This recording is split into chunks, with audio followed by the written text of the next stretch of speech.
So basically colorectal cancer అంటాం. ఇందులో 2 ఉంటాయి. Colon cancer, rectal cancer. అసలు కోలాన్ అంటే ఏంటి అంటే మనిషి బాడీలో మనకి జిఐ ట్రాక్‌లో పేగులుంటాయి. చిన్న పేగు ఉంటది, పెద్ద పేగు ఉంటది. దానికొచ్చే క్యాన్సర్‌ని, పెద్ద పేగుకొచ్చే క్యాన్సర్‌ని కోలోరెక్టల్ క్యాన్సర్ అంటాం. సో పెద్ద పేగులో కోలాన్ అనే ఒక భాగం ఉంటది. చివరి 15 సెంటీమీటర్‌ని రెక్టమ్ అంటాం. ఆ రెక్టమ్ ద్వారానే మోషన్ అనేది బయటికెళ్తా ఉంటది. సో ఈ పెద్ద పేగులో ఎక్కడ క్యాన్సర్ వచ్చినా దాన్ని either colon cancer are rectal cancer అంటాం. సో ఇది రావడానికి ఏమేమి కారణాలు ఉండొచ్చు? Most important factor as advance age పెరిగే కొద్దీ నాకు క్యాన్సర్ వచ్చే అవకాశం పెరుగుతుంది. సో అలాగే కోలోరెక్టల్ క్యాన్సర్‌లో ఏజ్ 50 దాటిన వాళ్ళకి పాలిప్స్ లేకపోతే క్యాన్సర్ వచ్చే అవకాశం ఉంటది. చాలా మందిలో పాలిప్స్ అనేవి ఉంటాయి. సో ఈ పాలిప్స్ అంటే ఏంటంటే కోలాన్ లోపల పెద్ద పేగు లోపల చిన్న చిన్న గడ్డల్లా రావడం. పాలిప్ వచ్చిన ప్రతీదీ క్యాన్సర్ కాదు. బట్ పాలిప్ క్యాన్సర్‌గా మారే అవకాశం ఉంటది. అందుకనే మనం కొలనోస్కోపీ చేసి పాలిప్స్ ఉన్నాయా లేదా చూసుకుంటాం. ఈ పాలిప్స్ అనేది one of the important factor, risk factor for colon cancer. రెండోది ఏజ్. మూడోది మోస్ట్ ఇంపార్టెంట్ థింగ్ ఏంటంటే processed food or red meat. అంటే రెడ్ మీట్ అధిక మోతాదులో తీసుకున్నా, లేకపోతే జంక్ ఫుడ్ ఎక్కువ తీసుకున్నా, ఈ వెస్టర్న్ డైట్ ఎక్కువ తీసుకున్నా, దీనివల్ల మన గట్ హైజీన్ గనక ఆల్టర్ అయితే, ఆ గట్ హైజీన్ సరిగ్గా లేకపోతే మనకి క్యాన్సర్ వచ్చే అవకాశం ఉంటుంది. ఇది third most important point.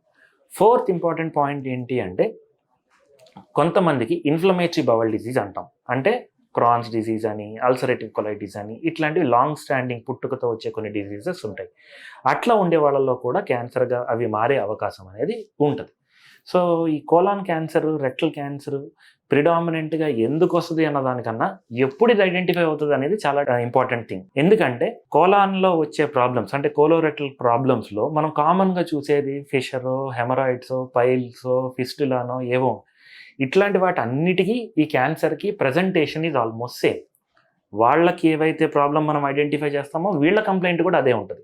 Most often motion వెళ్తుంటే రక్తం వస్తుంది. సో కోలాన్ క్యాన్సర్ వచ్చిందా, రెక్టల్ క్యాన్సర్ వచ్చిందా, లేకపోతే ఇది చిన్నది వచ్చిందా అనేది మనం యాక్యురేట్గా ఐడెంటిఫై చేసుకోవడంలోనే మనం దీన్ని ఎర్లీగా పసిగట్టడం అనేది జరుగుతుంది. అండ్ సెకండ్ ఇంపార్టెంట్ పాయింట్, వీళ్ళకి అప్పుడప్పుడు కడుపు నొప్పి రావడము. And most important is altered bowel habits. అంటే కొన్ని రోజులు నాకు మోషన్ ఫ్రీగా అవుతుంది అంటారు, కొన్ని రోజులేమో నాకు అస్సలు అవ్వట్లేదు అంటారు, కొన్నిసార్లు ఏమో ఎక్కువ సార్లు అవుతుంది అంటారు. ఇలా మిక్స్డ్ అండ్ మ్యాచ్డ్గా వేరీడ్గా over a period of time అనిపించినా కూడా it's time for an alarming red flag. So ఇవన్నీ ఉన్నాయి. నెక్స్ట్ ఏం చేయాలి?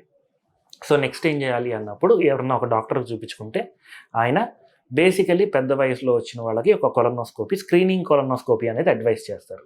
సో కొలనోస్కోపీ ద్వారా నాకు ఏం ఐడెంటిఫై అవుతుంది? లోపల ఏమన్నా పాలిప్స్ ఉన్నాయా, అసలు ఎంత నీట్గా ఉంది, అండ్ ఏమన్నా క్యాన్సర్ ఉందా. ఇవన్నీ ఏమన్నా అనుమానాస్పదగా లీజన్స్ ఉంటే వాటిని వెంటనే బయాప్సీ తీస్తారు. ఆ బయాప్సీలో క్యాన్సర్ ఉందా లేదా అని తెలుస్తుంది. సో ఇప్పుడు ఆ క్యాన్సర్ విషయానికి వస్తే పెద్ద పేగు క్యాన్సర్ తీసుకుంటే right side colon, left colon అని 2 ఉంటాయి.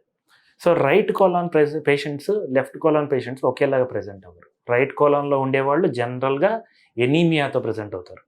చాలామంది నాకేం లేదండి, నాకు నీరసం వస్తుంది అని చెప్పి చాలామంది డాక్టర్ల దగ్గరికి వెళ్తారు. వాళ్ళు కొన్ని టెస్టులు చేస్తారు.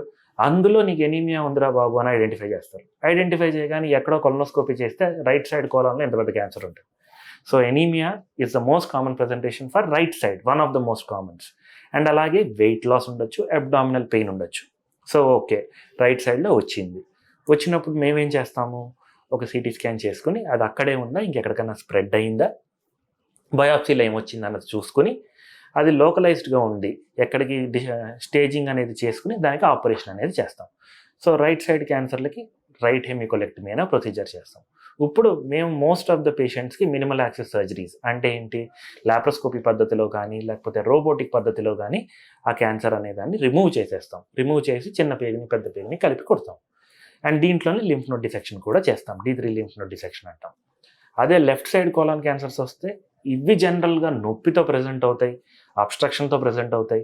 అండ్ వీటికి కూడా ఆ స్టేజ్ని బట్టి మనం సర్జరీ అనేది చేస్తాం. ఆ సర్జరీ కూడా రోబోటిక్ పద్ధతిలో కానీ లేకపోతే లాప్రోస్కోపిక్ పద్ధతిలో కానీ చేయొచ్చు. ఈ 2 దాంట్లో మోస్ట్ ఇంపార్టెంట్గా మనం అర్థం చేసుకోవాల్సింది ఏంటంటే ఈ సర్జికల్ మెథడ్స్. సర్జరీ అనగానే చాలామంది భయపడతారు. భయం నిజం, కాకపోతే సర్జరీ చేస్తే నయం అవుతారన్నది కూడా అంతే నిజం. ఎందుకు సర్జరీ చేయాలి అంటే ఆ స్టేజ్లో ఉన్నప్పుడు నేను దాన్ని తీసేసినప్పుడు క్యూర్ అనేది ఏం చేయడానికి పాసిబిలిటీ ఉంటుంది. సో ఏమేం సర్జరీలు ఉంటాయంటే ఓపెన్ సర్జరీ ఉంటుంది, లాప్రోస్కోపీ ఉంటుంది, రోబోటిక్ ఉంటుంది. ఓపెన్ సర్జరీ అంటే పెద్ద కోత పెడతారు. సో పెట్టినప్పుడు పేషెంట్ రికవరీ ఫేజ్ కానీ, ఆ ఆపరేషన్ని తట్టుకునే కెపాసిటీ కానీ, లేకపోతే మళ్ళీ వర్క్కి వెళ్ళడానికి కానీ కొంచెం టైం పడుతుంది. అదే లాప్రోస్కోపీ పద్ధతిలో అయితే ల్యాప్ అసిస్టెడ్ రోబోటిక్ పద్ధతిలో అయితే వాళ్ళు త్వరగా వాళ్ళ నార్మల్ లైఫ్కి వెళ్ళిపోగలుగుతారు. అది major advantage. And coming to the rectal cancer. Rectal cancer colon క్యాన్సర్లో అట్లా పెద్ద పేగులో భాగమైనా సరే దానికన్నా కొంచెం అగ్రెసివ్గా బిహేవ్ చేస్తుంది. అండ్ ఈ మధ్య మేము చూస్తుందల్లా యంగ్ మేల్స్ అంటే 50 కన్నా తక్కువ ఉన్న వాళ్ళల్లో కూడా ఈ రెక్టల్ క్యాన్సర్ అనేది ఎక్కువగా వస్తుంది. దానికి కారణాలు ఏమై ఉండొచ్చు అనే దాని మీద రీసెర్చ్ జరుగుతుంది.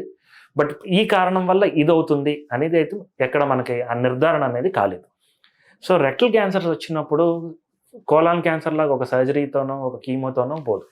ఇది వచ్చినప్పుడు మోస్ట్ ఆఫ్ ద టైమ్స్ ఎర్లీగా ఉంటే సర్జరీ చేస్తాం. లేదంటే ఇక్కడ మాత్రం నేను కీమోథెరపీ సహాయాన్ని, రేడియేషన్ సహాయాన్ని తీసుకుని దీని సైజు తగ్గించి అప్పుడు ఆపరేషన్ అనేది చేస్తాం. ఎందుకు అలాగా అంటే రెక్టమ్ ఉండేది కింద బోని పెల్విస్లో ఉంటుంది. మేల్స్లో అయితే దాని ముందు యూరినరీ బ్లాడరు, ప్రోస్టేట్ ఇట్లాంటివన్నీ ఉంటాయి. అండ్ కన్ఫైన్డ్ స్పేసెస్లో చేయాలి. ఈ రెక్టల్ క్యాన్సర్కి రోబోటిక్ సర్జరీ చాలా బాగా పనిచేస్తుంది. ఎందుకంటే అది నారో స్పేస్లో వర్కింగ్ ఉంటుంది కాబట్టి. అండ్ ఇట్లాంటి పేషెంట్స్కి ఈ రెక్టల్ క్యాన్సర్ వచ్చిన పేషెంట్స్కి రోబోటిక్ సర్జరీ అనేది చాలా చాలా బెటర్గా పనిచేస్తుంది. Perform better than open or laparoscopic surgery. And ఈ సర్జరీస్లో చాలామందికి భయము బాధ ఏంటంటే బ్యాగ్ బయట పెట్టేస్తారని. ఎక్కడైనా సరే అవసరం ఉంటేనే బ్యాగ్ బయట పెడతారు. And most of the times it is temporary depending upon the situations. And ఎవరికైతే పర్మనెంట్గా బయటికి పెట్టాల్సి వస్తుందో ప్రాణమా బ్యాగా అంటే నేనైతే ప్రాణమే అంటాను. ఎందుకంటే చాలామంది బ్యాగులతో చాలా హ్యాపీగా 20 ఏళ్ళు 25 years బతికిన వాళ్ళు కూడా ఉన్నారు. We have seen that people. But most important ఇది అందరికీ అవసరం పడుతుంది అనే అపోహ అయితే అవసరం లేదు. ఎవరికైతే అవసరమో వాళ్ళకే. Generally distal third rectal cancers అంటాం. మిగిలిన వాళ్ళందరికీ కూడా మనం కంటిన్యూటీ చేయొచ్చు. And they can live their life very happily with comfortable quality of life. And ఈ కోలోరెక్టల్ క్యాన్సర్ ఫస్ట్ టైం వచ్చింది, ఎందుకు వచ్చిందో నాకు తెలియదు. ఆపరేషన్ ఏదో ట్రీట్మెంట్ ఏదో అయిపోయింది. సో మళ్ళీ వచ్చే అవకాశం ఉందా? డెఫినెట్గా ఉంటుంది. సో ఈసారి మాత్రం కంపల్సరీగా చేయాల్సింది ఏంటంటే ఫుడ్, డైటరీ హ్యాబిట్స్. మనకు ముందు ఏవైతే ఉన్నాయో ఆ డైటరీ హ్యాబిట్స్ని కంపల్సరీగా చేంజ్ చేసుకుని it has to be balanced.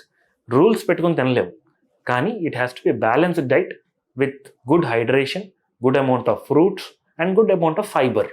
ఇది నేను ఎంత తీసుకుంటున్నాను, నా బాడీకి ఎంత సరిపోతుంది అని ఎవరి వాళ్ళకే తెలుస్తుంది. రోజంతా లెక్కలు వేసుకుని నేను 1.5 ఇడ్లీ తింటాను, 1.5 చపాతీ తింటాను అని లెక్కలు వేసుకుని మాత్రం ఉండలేము. It has to be balanced. And second point is exercise. ముందు ఎక్సర్సైజ్ అలవాటు లేకపోతే ఏదో ఒక విధంగా నేను వాకింగ్ చేయొచ్చు, స్విమ్మింగ్ చేయొచ్చు, లేకపోతే పిల్లలతో ఆడుకోవచ్చు. Some sort of activity which I'm doing in the regular routine life, I'm incorporating it. ఇట్లాంటివి లైఫ్ స్టైల్ మోడిఫికేషన్ ద్వారా అది మళ్ళీ వచ్చే అవకాశం అనేది చాలా వరకు తగ్గించవచ్చు.